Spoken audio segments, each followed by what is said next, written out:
नमो universe. प्यारे दोस्तों, क्या आप जानते हैं कि लॉ ऑफ अट्रैक्शन या आकर्षण के नियम क्या हैं? यह कैसे काम करता है? लॉ ऑफ अट्रैक्शन केवल इसी प्रिंसिपल पर काम करता है जो हमें सिखाता है कि सब कुछ एनर्जी है।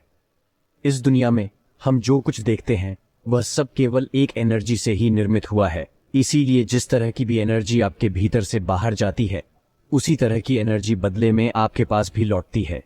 इससे जानने के लिए वीडियो को एंड तक देखना है, क्योंकि यह वीडियो आपके लिए लाइफ चेंजिंग वीडियो होने वाली है। इस वीडियो की मदद से आप हर वह परेशानी से छुटकारा पा सकते हैं तो आपके सक्सेस और इच्छाओं के बीच आती है। वीडियो थोड़ी लंबी हो सकती है, लेकिन यह वीडियो देखने के बाद आपकी सारी परेशानियों को हल मिल जाएगा। तो बिना देरी किए वीडियो शुरू करते हैं। एक बार जब आप अपने फायदे के लिए अट्रैक्शन के नियम का यूज करने की कला में महारत हासिल कर लेते हैं, तो आपका दुनिया देखने का नजरिया बदलना शुरू हो जाता है। अट्रैक्शन के नियम के अनुसार आप जो कुछ भी चाहे अपने जीवन में अट्रैक्ट कर सकते हैं, केवल अपने विचारों में कुछ बदलाव करके और साथ ही अपने कर्मों की शैली को बदलने से ही आप कुछ भी चाहे अपने जीवन में अट्रैक्ट कर पाने में सक्षम हो सकते हैं। यदि आप यह सोचते हैं कि भला ऐसे कैसे हो सकता है, क्या यह कोई जादू है? क्या इस तरह के कई विचार और सवाल आपके मन को परेशान कर रहे होंगे? अट्रैक्शन का नियम कहता है कि हम चीज को भी अपनी पूरी शिद्दत से चाहने की कोशिश करते हैं। इच्छा करते हैं तो वह चीज मिल जाती है। इस चीज को शायद आपने पहले भी एक्सपीरियंस किया होगा, लेकिन जागरूकता की कमी के कारण आपने उसे महज एक इत्तेफाक समझ लिया। लेकिन ऐसा बिल्कुल भी नहीं है। जब हम सच्चे मन से अपनी चाहत को खुद से जाहिर करते हैं, तो हमारे वातावरण के आसपास सिर्फ पॉजिटिव एनर्जी फैल जाती है, जिसका प्रभाव इतना तीव्र होता है कि आपकी इच्छाएं पूरी होने लगती हैं। अब बात आती है इस नियम की कि कैसे काम करता है। यह आपके लिए जानना जरूरी है। अट्रैक्शन के नियम की पुष्टि करने वाले सैकड़ों लेख मौजूद हैं जो बताते हैं कि यह नियम कोई मिथ नहीं है। हालांकि लोग इस नियम से पहले परिचित नहीं थे। कुछ साल पहले एक किताब मिस्ट्री, जिसे रांडा बर्न ने लिखा था, यह किताब दुनिया की सबसे ज्यादा बिकने वाली किताब बनी। यह किताब पूरी तरह अट्रैक्शन के नियम पर ही आधारित है। हालांकि आज अट्रैक्शन के नियम पर कई तरह के रिसर्च चल रहे हैं, लेकिन दुर्भाग्य से यह नियम इनडायरेक्ट काम करता है। आज हम आपको बताएंगे कि कैसे आप अट्रैक्शन के नियम से अपने जीवन को बेहतर बना सकते हैं। अट्रैक्शन का नियम बताता है कि हमारे पास जीवन में अपनी मनचाही चीजों को अट्रैक्ट करने की क्षमता है। आपके जीवन के अलग अलग पॉइंट पर आपको मिले नेगेटिव असर, निराशावादी संदेशों के विपरीत आपका दिमाग और आपका विश्वास आपके लक्ष्यों को पूरा करने की अनुमति देने के लिए पूरी तरह मजबूत है, पॉजिटिविटी के प्रभाव से वाकिफ है। और जब आप अपने विचारों में पॉजिटिविटी लाते हैं, तो अट्रैक्शन का नियम और ज्यादा शक्तिशाली ढंग से काम करता है। आपके वह विचार जो आपको पूरी संतुष्टि प्रदान करते हैं, आपको उन्हें थोड़ा ज्यादा समय देना चाहिए। जब आप अपने सपने को और प्रभावी ढंग से देखते हैं, तो नतीजतन आप जानबूझकर अपने सपनों को पूरा करने की संभावना बढ़ा सकते हैं। आप सिर्फ अपने भविष्य के बारे में अपने नजरिए को, अपनी सोच को महत्वाकांक्षी आशावादी बनाएं। सिर्फ इतना छोटा सा काम आपको बड़ी सक्सेस के पास ले जा सकता है। आपको सिर्फ अपना ज्यादा समय इस तरह के विचारों को देना होता है। आपको एनर्जी इतनी अधिक होती है कि आपकी सफलता की संभावना बढ़ जाती है।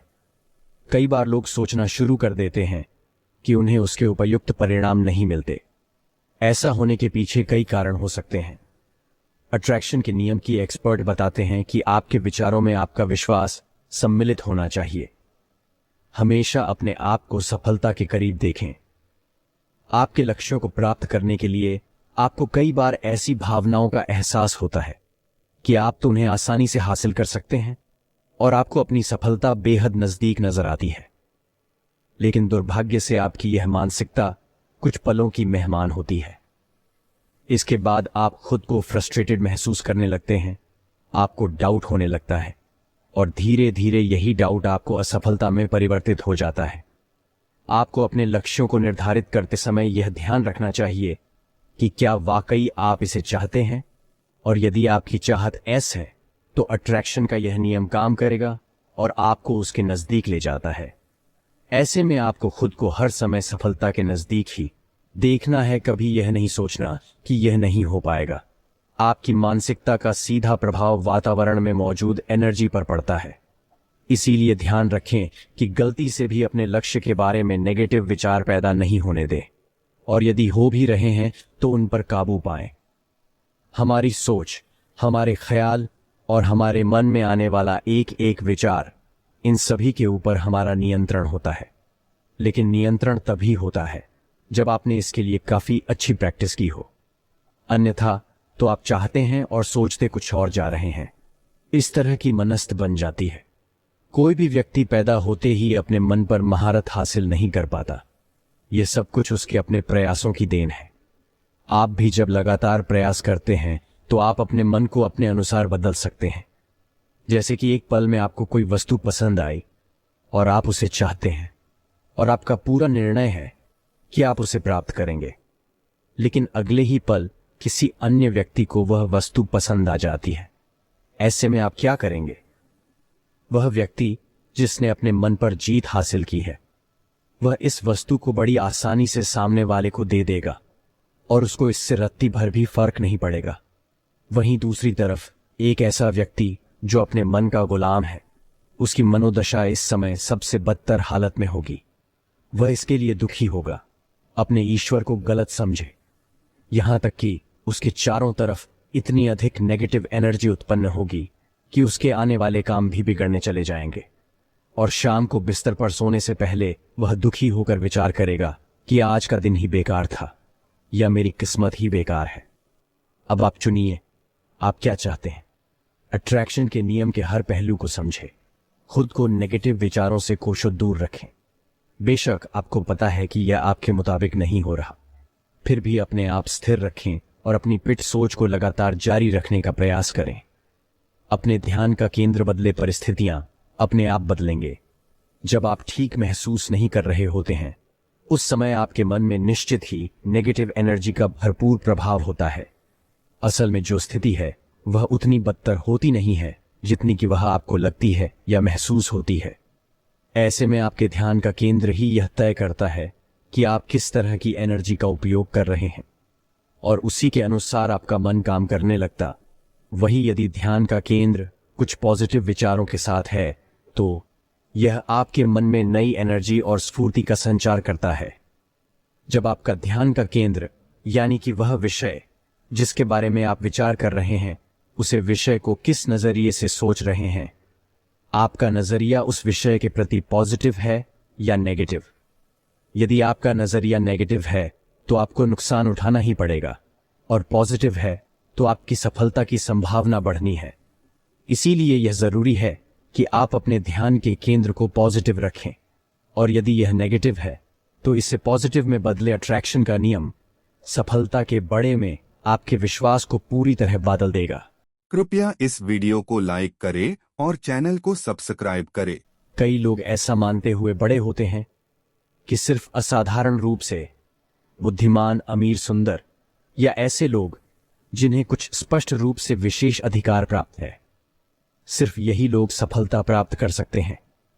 लेकिन एक बार जब आप अट्रैक्शन के नियम में अपना मूल विश्वास बना लेते हैं और अट्रैक्शन के नियम को पूरी तरह लागू करते हैं, तो आप देखेंगे कि सफलता एक ऐसी चीज है जो सभी के लिए उपलब्ध है।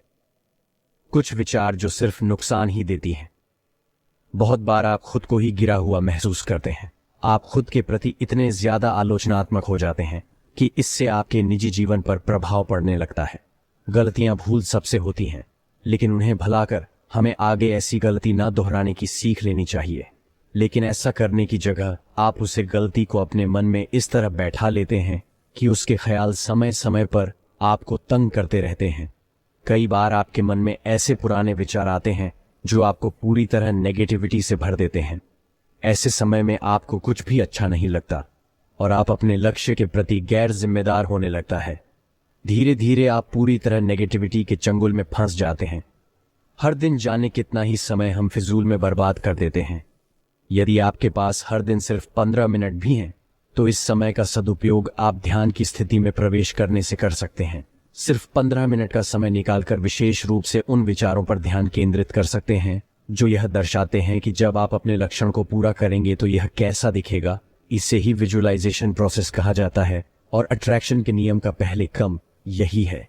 इस प्रोसेस को करने के लिए समय या एनर्जी के बड़े बलिदान की आवश्यकता नहीं होती है, लेकिन निश्चित रूप से यह कई प्रमुख फायदे प्रदान करता है। अपने सपनों के बारे में सोचना और उनके संभावित परिणाम का विश्लेषण करना महत्वपूर्ण है। अगर आपको पता है कि आप जो कम कर रहे हैं उसकी सफलता किस तरह की होगी, तो आपको निश्चित ही उसी पर विचार करना चाहिए और उन पलों के साथ कुछ समय बिताना चाहिए जब आप खुद को सफल महसूस करते हैं। कॉन्शियस माइंड और सबकॉन्शियस माइंड के बारे में आपने कहीं ना कहीं सुना या पढ़ा ही होगा कि चेतन मन और अवचेतन मन क्या है।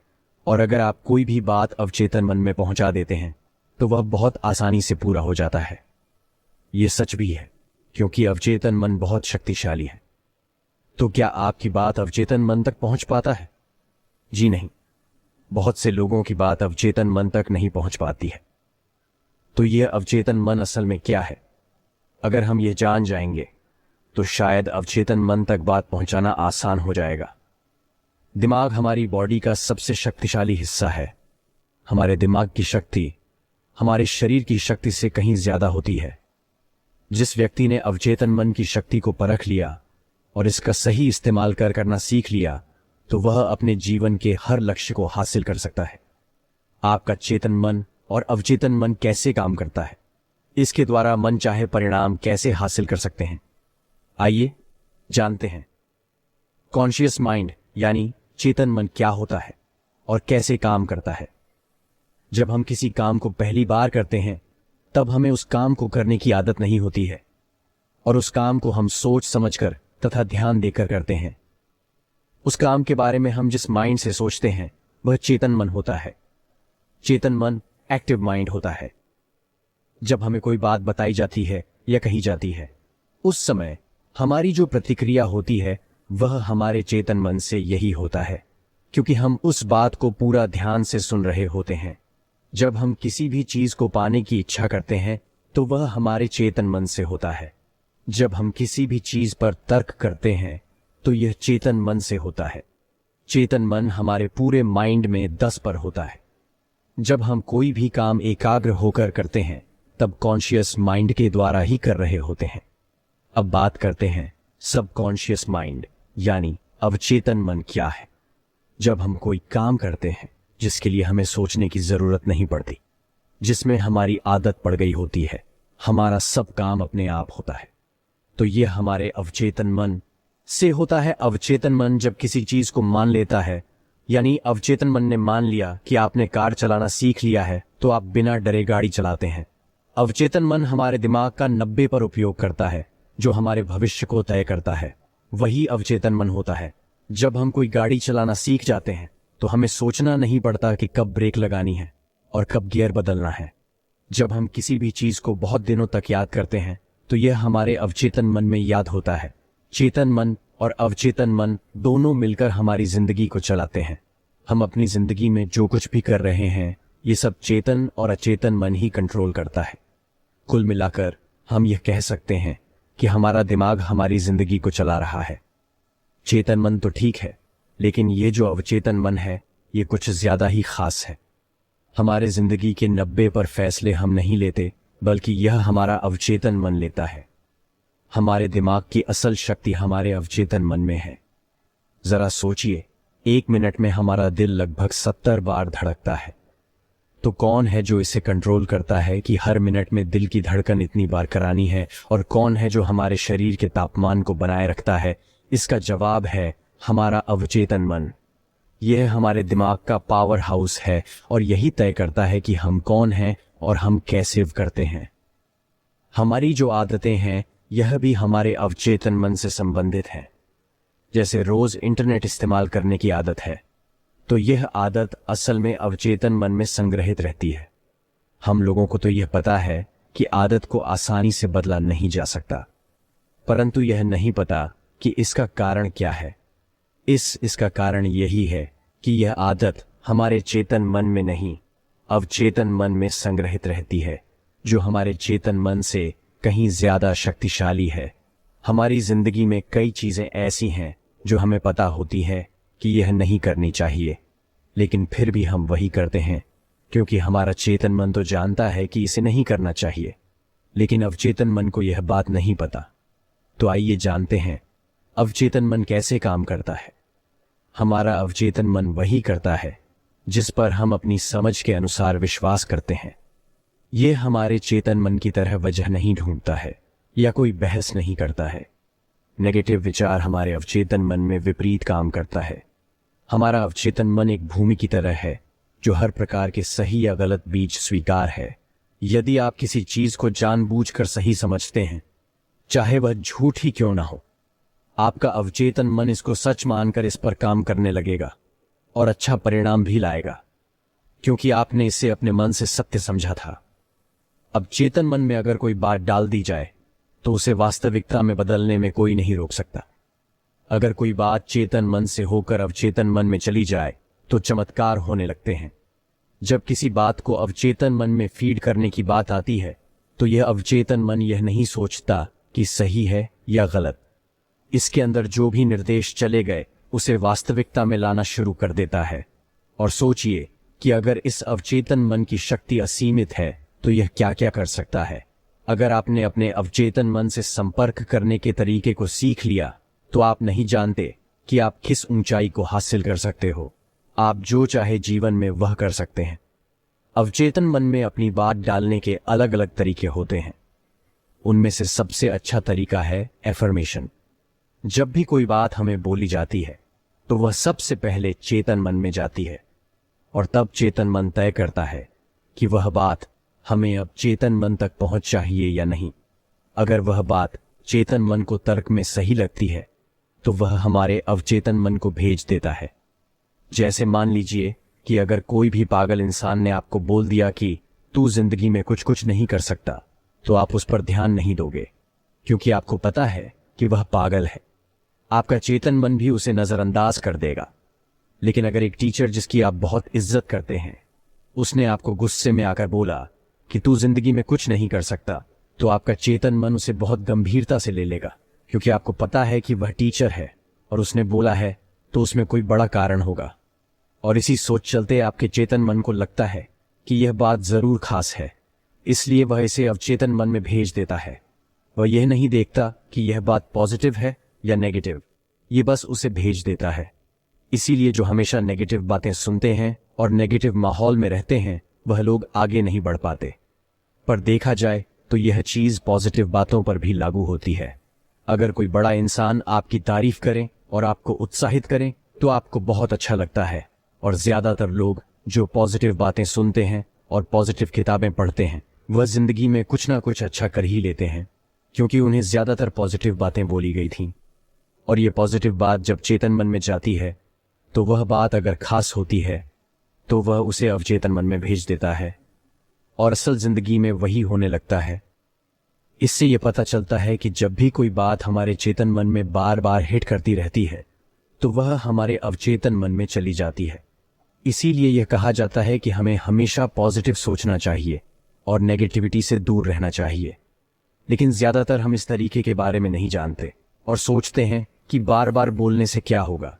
पर आप एक बार कोशिश करके तो देखिए, आप जो सोचते हो वही आपके साथ होता है। कृपया इस वीडियो को लाइक करें और चैनल को सब्सक्राइब करें। सबकॉन्शियस माइंड यानी अवचेतन मन में कैसे प्रवेश करें। अगर आप किसी चीज को पाना चाहते हैं तो आप अपने अवचेतन मन की शक्ति से उसे पा सकते हैं, लेकिन उसके लिए आपके पास एक इच्छा शक्ति और आत्मविश्वास होना जरूरी है। और इसके साथ ही आपकी सोच भी पॉजिटिव होनी चाहिए। अपने विचार को अवचेतन मन तक पहुंचाने का तरीका जितना आसान है उतना ही मुश्किल भी है, लेकिन अगर आप इसे रोज आजमाएं तो आप इस पर जल्दी ही काबू पा लेंगे और अपने अवचेतन मन को अपने वश में कर लेंगे। आपको अपने अवचेतन मन को वैसे ही आज्ञा देनी है जैसे आप दूसरों को देते हैं, लेकिन याद रहे, आज्ञा देने का नाटक नहीं करना है।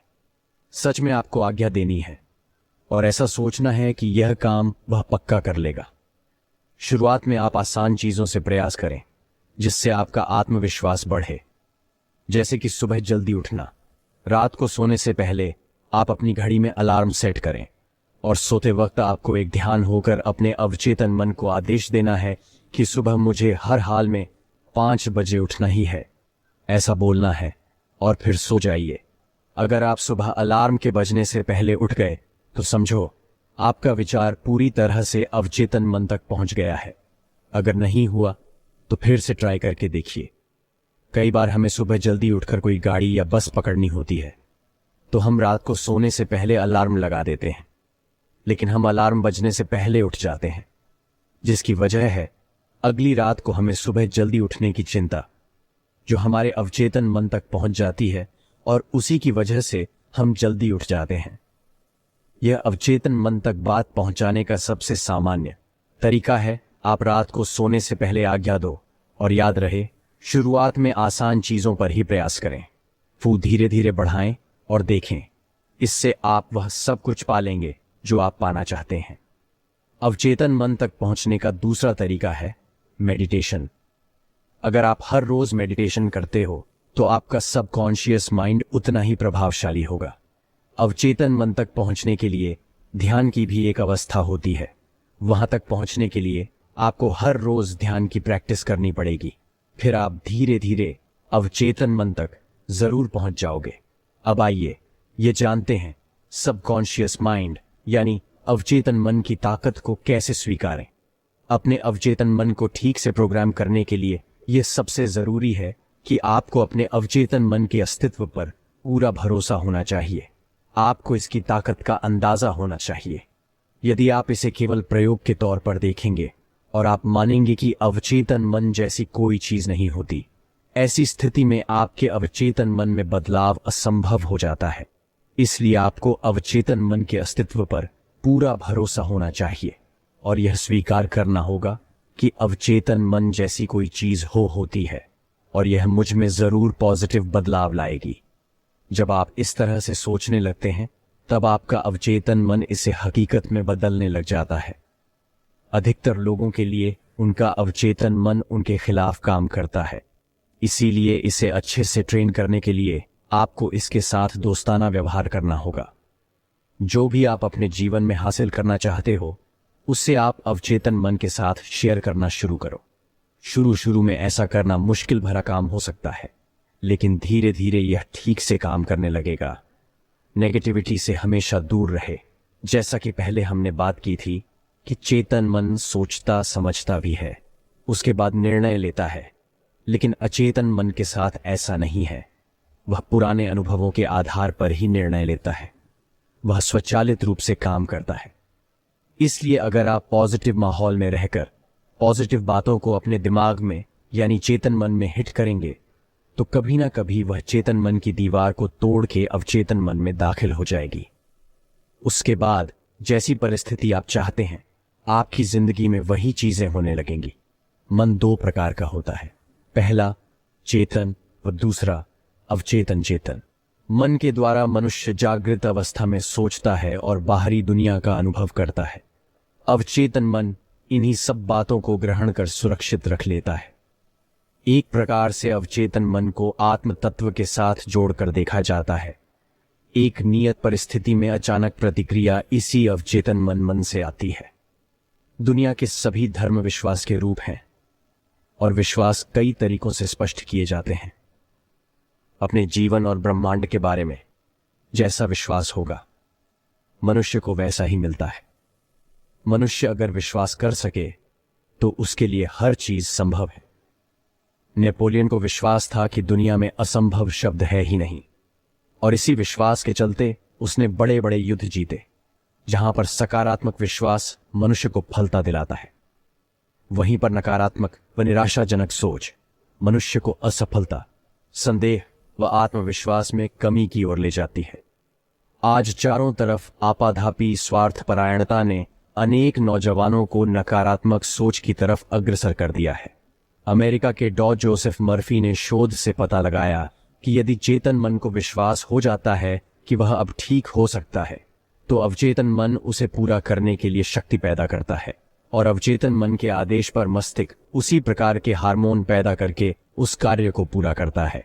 अपने अवचेतन मन को यूज करने के लिए पहले उसे समझना बहुत जरूरी है। उसकी प्रकृति को समझने के बाद आप अपने लक्ष्य या विचारों को उसकी गहराई में जाने दें।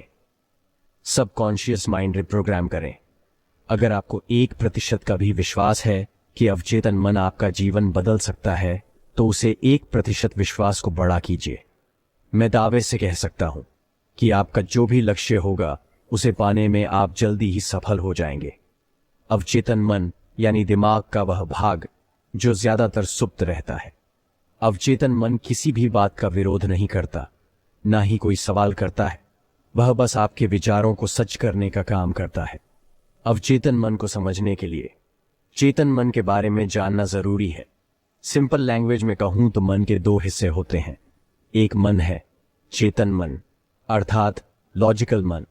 आप जो सोच रहे हैं, चीजों का आकलन कर रहे हैं, ये सारे क्रियाकलाप चेतन मन द्वारा कर रहे हैं। दूसरा हिस्सा अवचेतन मन, सबकॉन्शियस माइंड यानी इलॉजिकल मन, जो तब तक सोया रहता है जब तक आप जागे हुए तथा मन को सोचने या कुछ काम में व्यस्त रखते हैं।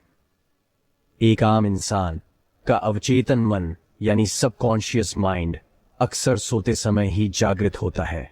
दिन भर आपने जिन बातों पर अधिक जोर दिया होता है, उसे रियलिटी में लाने के लिए वह काम करने लगता है। अब चेतन मन सोचने का काम नहीं करता, वह तो बस आपकी भावनाओं से भरे विचारों को सच करने का काम करता है। इसीलिए तो कहते हैं, जैसा सोचोगे वैसे ही बन जाओगे। अवचेतन मन को दूसरे शब्दों में सोल, स्पिरिट या आत्मा भी कहते हैं। अब यदि मैं अपने आध्यात्मिक भाषा में समझाऊं तो यह समझना बहुत आसान हो जाएगा।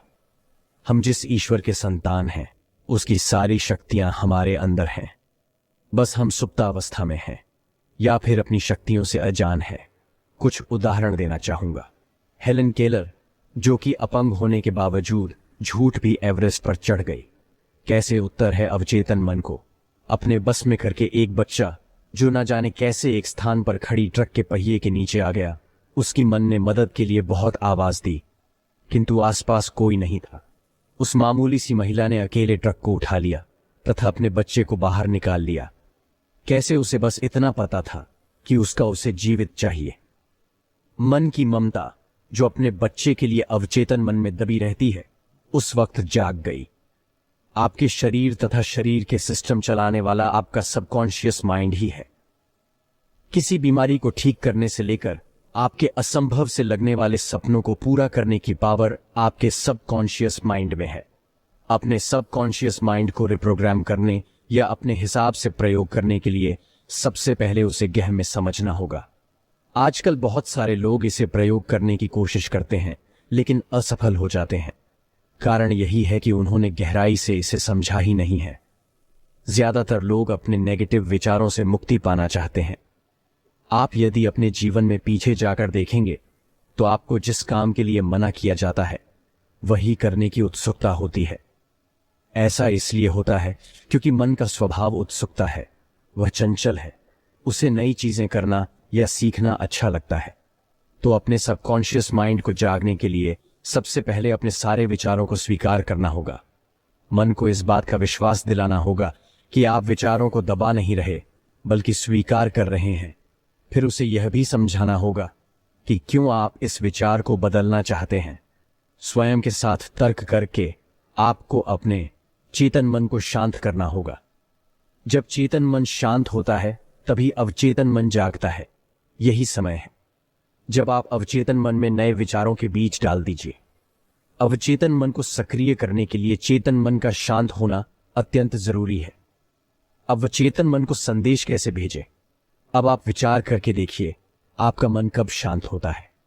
जब भी आपको सही समय लगे, उस वक्त आप अपने नए विचारों पर सोचना शुरू करें। चलिए, मैं आपको 2 सही समय का सुझाव देता हूं। अगर आपने कुछ दिन तक इस समय का सही प्रयोग किया तो सफलता जल्दी ही मिलेगी। सोते समय अपने उन विचारों के बारे में सोचना शुरू करें जिसे आप सच करना चाहते हैं। मान लीजिए कि आपको नौकरी में प्रमोशन चाहिए, तो जैसा मैंने अपना अनुभव सुनाया उसके बारे में सोचिए। मन में देखिए कि लोग आपको मुबारकबाद दे रहे हैं और आप उस क्षण को कैसे महसूस कर रहे हैं। इसी विचार के साथ सोने की कोशिश कीजिए। यही वह समय है जब चेतन मन शांत तथा अवचेतन मन जागृत हो रहा होता है। यदि आप अपने विचारों को नींद के साथ मिलने देते हैं तो सबकॉन्शियस माइंड यानी अवचेतन मन को एक विचार मिलता है, वह उसी विचार को सच करने में जुट जाता है। दूसरा समय है सुबह सोकर उठने से लेकर 20 मिनट तक का समय। इस समय भी अवचेतन मन काफी शांत रहता है। आप अपने उन्हीं विचारों को जो रात को सोचा था सोचना शुरू करें। आप पाएंगे कि दिन में जब भी आपको समय मिलेगा आपका चेतन मन स्वयं उसके बारे में सोचने लगता है। ऐसा इसलिए होता है क्योंकि आपका विचार अब चेत मन की गहराइयों में डाल चुके हैं। 21 दिन में वह विचार आपका वर्तमान बन जाता है। इस संसार में जिन भी चीजों का आविर्भाव हुआ है सबसे पहले किसी की कल्पना में हुआ है। बस किसी को बताने के बजाय उसे सच करने में झूठ चाहिए। अब चेतन मन में कैसे प्रवेश करें?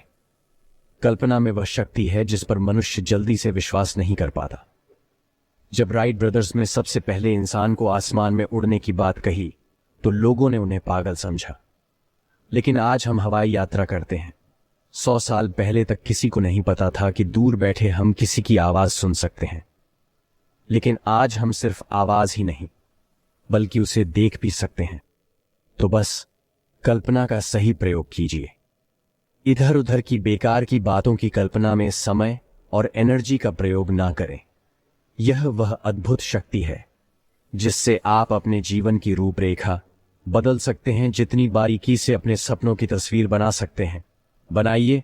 उदाहरण के लिए आपको कार्य लेनी है तो किस कंपनी की, किस रंग की, कौन से मॉडल्स की, कितने सीट की, सब कुछ पिक्चर कीजिए। सबकॉन्शियस माइंड तस्वीरों को जल्दी स्वीकार कर उसे सच करने में लग जाता है। सामाजिक जगहों पर नहीं बल्कि अकेले में आईने के सामने बैठकर स्वयं से बातें करें। अपने लक्ष्य को हासिल करने के बाद आपके जीवन में जो भी परिवर्तन आएगा उसे देखें। आपके बात करने का तरीका कैसा होगा उस तरीके से बात करें। उदाहरण के लिए आपका प्रमोशन होने के बाद जब लोग आपको बधाइयां दे रहे होंगे तो आप उनसे क्या कहेंगे? शीशे के सामने उन वाक्यों को दोहराएं। आपकी सफलता की चाबी आपके अपने हाथों में है। जब तक आप उसमें विश्वास नहीं करेंगे वह सच नहीं होगा। इसलिए जब आप स्वयं को उस रूप में देखते हैं तो आपके सबकॉन्शियस माइंड को यकीन होने लगता है कि यही सच है। वह आपको आपकी मंजिल तक पहुंचाने का रास्ता बनाने लगता है। कई बार मनुष्य की असफलता का कारण उसकी अपनी ही सोच होती है। ज्यादातर रुकावट पुराने और संकुचित धारणाएं होती हैं। यदि आप अपने सबकॉन्शियस माइंड अवचेतन मन को जगाना चाहते हैं तो आपको यह समझना होगा कि उसको शक्तियां असीमित है। असीमित शक्तियों के प्रयोग के लिए आपकी सोच संकुचित नहीं हो सकती। यह विरोधाभास अनजाने में इंसान की सफलता के आड़े आता है। यदि आप अमीर लोगों के विचारों को ध्यान से देखेंगे तो पाएंगे कि किसी भी तरह के बदलाव को वे लोग आसानी से स्वीकार कर लेते हैं। गीता में भी तो कहा गया है कि परिवर्तन संसार का नियम है। अवचेतन मन को जागने का सबसे आसान तरीका है ध्यान योग का अभ्यास। मुझे पता है कि आम इंसान के लिए मुश्किल काम लगता है, लेकिन मेरा एक सवाल है। यदि आपको पता चल जाए कि आपका अवचेतन मन ही औलाद के चिराग से निकला हुआ जिंद है जो आपकी हर इच्छा को आज्ञा कहकर पूरा करेगा, तो आप क्या करेंगे?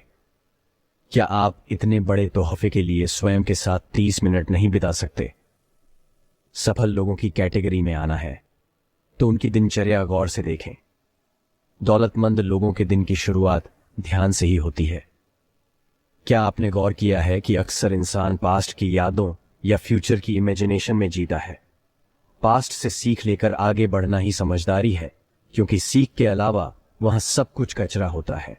अवचेतन मन को जागने का एक तरीका यह है कि अपने लक्ष्य की पूर्ति के बाद आपके जीवन में जो भी परिवर्तन आएगा उसे आज से ही जीना शुरू करें। उदाहरण के लिए आप कैसे कपड़े पहनेंगे, किस तरह से चलेंगे या बात करेंगे, अपनी जो भी नई पहचान बनाना चाहते हैं उसे आज से ही करना शुरू कर दें।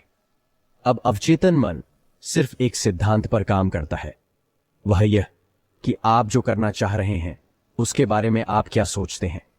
क्या आपको शक है कि यह होगा या नहीं होगा? तो यकीन मानिए नहीं होगा। अपने अवचेतन मन को यूज करने के लिए पहले उसे समझना बहुत जरूरी है। शुरू में हो सकता है कि आपका चेतन मन लॉजिक ढूंढेगा और आपको कई बहाने भी दिखाएगा। परिस्थितियों का बहाना, लोगों का बहाना, समाज का बहाना। किंतु यदि आपकी इच्छा शक्ति इन बहानों से अधिक शक्तिशाली होगी तो आप इन पर ध्यान नहीं देंगे। अवचेतन मन एक बहुत शक्तिशाली उपकरण है जो हमारे आसपास और हम पर होने वाली हर चीज को अवशोषित कर लेता है। नेगेटिव कथन को अचानक रोकना आसान नहीं हो सकता है। धैर्य रखें, अपने आप पर सख्त ना हो और विश्वास करें। आपके अवचेतन मन की शक्ति आप ही के हाथों में है। आपकी कहानी अभी बस शुरू ही हुई है। ब्रह्मांड से आप जो चाहते हैं उसके लिए पूछें और संकोच ना करें। अब इसे समर्पित कर दें। खुश रहे और विश्वास करें कि मेरे साथ केवल बेहतरीन ही होगा, क्योंकि मुझे अपने आप पर विश्वास है। कृपया इस वीडियो को लाइक करें और चैनल को सब्सक्राइब करें।